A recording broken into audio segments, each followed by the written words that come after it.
The emergency room was bustling with patients, nurses moving swiftly from one bed to another. But when Lisa, a young black woman in distress, walked in seeking help, she was met with cold indifference. The head nurse glanced at her, lips pressed in disapproval. "We're at full capacity," she said flatly, turning away. Lisa clutched her stomach, her breath shaky. "Please, I need help." But the nurse barely acknowledged her, tending to another patient instead. Just then, the automatic doors swung open. A well-dressed man in a tailored suit stepped inside, his eyes scanning the room. The staff straightened up immediately. Whispers followed. Dr. Andrew Carter, the hospital's owner, had arrived.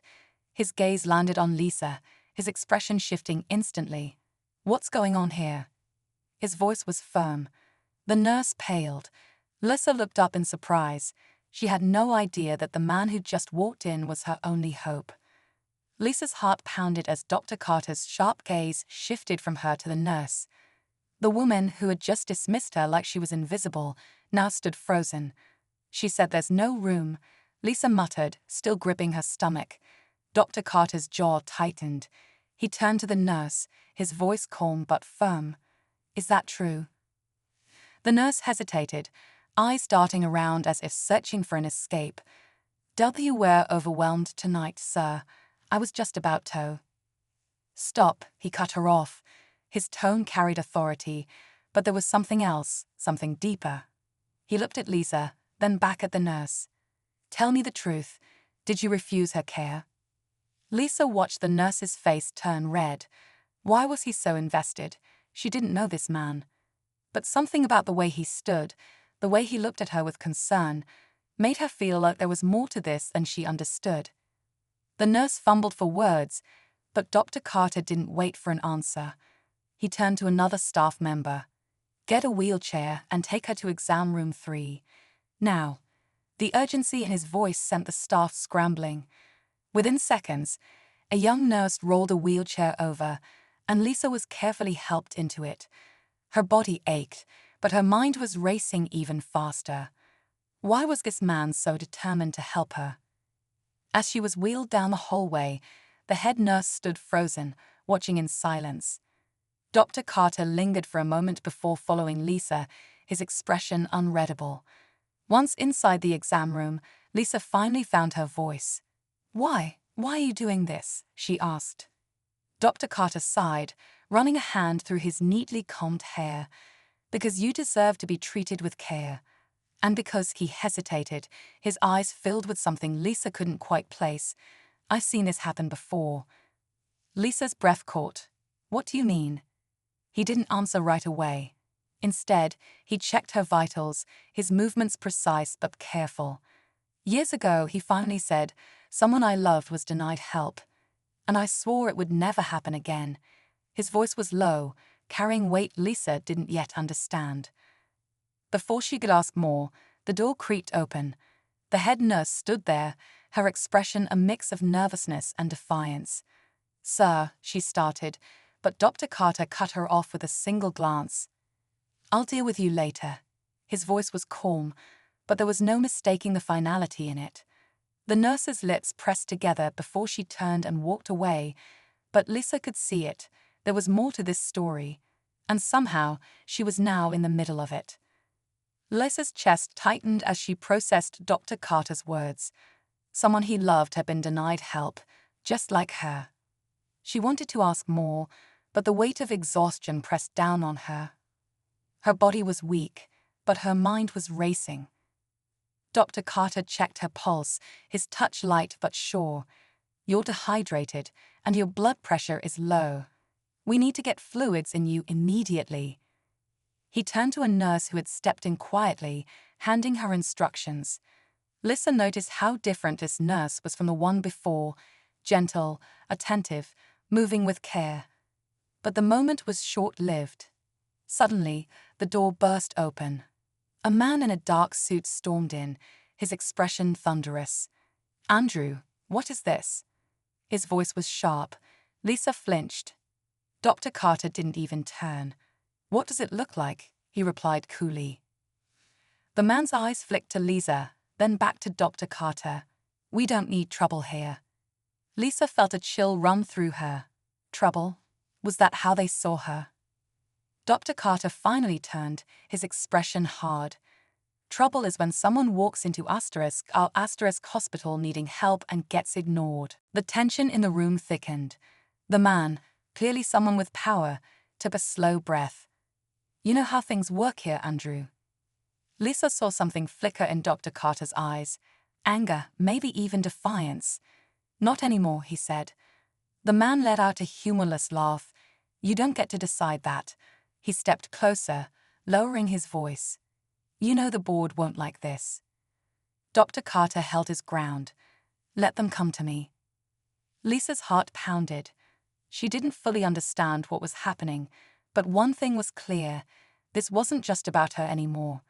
Something bigger was at play, and she had just become part of a fight she never saw coming. Lisa's pulse quickened as the tension between Dr. Carter and the suited man thickened. It was clear now. This wasn't just about her being refused care. Something deeper was unfolding, something unspoken yet dangerously close to the surface. The man in the suit narrowed his eyes. "You're making a mistake, Andrew." His voice was lower now, more controlled, but Lisa could feel the warning in it. Dr. Carter didn't flinch. No, the mistake was made when a woman in need was ignored. The man took a step closer. "You're putting everything at risk. Your reputation, the hospital, your position." Lisa's stomach twisted. His position. She glanced at Dr. Carter, who stood firm. Was he fighting for her at the risk of losing everything? Then, another voice cut through the tension. "He's right." Lisa turned sharply. The head nurse, the same woman who had refused her, stood in the doorway, her face pale but determined. Dr. Carter's expression darkened. "You have something to say." The nurse swallowed hard. I wasn't the only one." Her voice shook slightly. "I was told to do it." Lisa's breath caught. She had assumed it was just the nurse's personal bias, but now, was it something bigger? Dr. Carter's jaw clenched. By who? The nurse hesitated, looking at the suited man, then back at Dr. Carter. "The board," she whispered. Lisa felt the room shift. The board, the people running the hospital. The suited man sighed as if the secret being spoken aloud was an inconvenience. "Now you've gone and made this messy." Dr. Carter took a step forward, his voice now ice-cold. "This was never about policy, was it?" The man exhaled. "I told you, Andrew, some things are just the way they are." Lisa's hands clenched into fists, so this wasn't just neglect, it was intentional. And Dr. Carter was standing against something much bigger than just one nurse's decision. The room felt smaller, heavier, like the air itself was thick with something unspoken. And in that moment, Lisa realized this wasn't over. In fact, it was just beginning. Dr. Carter's expression was unreadable, but Lisa could feel the storm brewing beneath his calm facade. The board, the people who ran this hospital, had knowingly allowed this to happen. How many others had been turned away? How many lives had been put at risk? The suited man exhaled, shaking his head. "Andrew, don't do this. Walk away while you still can." Dr. Carter's voice was quiet but firm. "I won't." Without another word, he pulled out his phone and dialed a number. The room fell silent as he spoke. "I need a formal review of hospital policies and patient discrimination reports from the past 5 years. Effective immediately." Lisa's breath caught. He wasn't just confronting the problem, he was tearing it apart from the inside. The suited man's face darkened. "You have no idea what you're doing." Dr. Carter's eyes locked onto his. "I know exactly what I'm doing." Before the man could respond, a new voice echoed from the hallway. "Then we're here to make sure it's done." Lisa turned as a group of people entered, hospital officials, legal advisors, and a woman with a press badge clipped to her blazer. The suited man's face paled. Dr. Carter slipped his phone into his pocket. "I made a few calls," he said simply. The room shifted. Power was changing hands right in front of them. The nurse who had refused Lisa stood frozen, realizing the weight of what she had been part of. The suited man straightened his tie, forcing a thin smile. "You just turned this hospital into a scandal, Andrew." Dr. Carter didn't flinch. "No," he said. "I just saved it." Lisa felt her chest rise and fall, the weight of everything finally lifting. She had come in as just another patient, but somehow she had witnessed something bigger than herself. As the suited man stormed out, the reality of what had just happened settled over the room. Lisa looked at Dr. Carter, who exhaled, the fire in his eyes still burning. "Thank you," she whispered. He gave a small nod. No one should have to beg for help. Lisa knew she would never forget this night, and neither would this hospital. As the suited man stormed out, the reality of what had just happened settled over the room. Lisa looked at Dr. Carter, who exhaled, the fire in his eyes still burning. "Thank you," she whispered. He gave a small nod. No one should have to beg for help. Lisa knew she would never forget this night, and neither would this hospital. The hospital hallways felt different now, lighter, as if a weight had been lifted.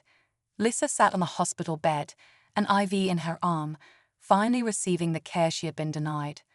Nurses moved around her with purpose, no longer avoiding her presence. She wasn't invisible anymore. Dr. Carter stood nearby, speaking with the officials who had arrived. The investigation was already in motion. Policies would change. The truth would come out. But most importantly, people like Lisa wouldn't be turned away again. As he turned back to her, Lisa managed a small smile. "You didn't have to do all this for me." He shook his head. "This was never just about you, but I'm glad you were here to see it." Lisa exhaled, feeling something she hadn't felt since she walked through those doors: relief. The fight wasn't over, but tonight, something had changed, and that was enough.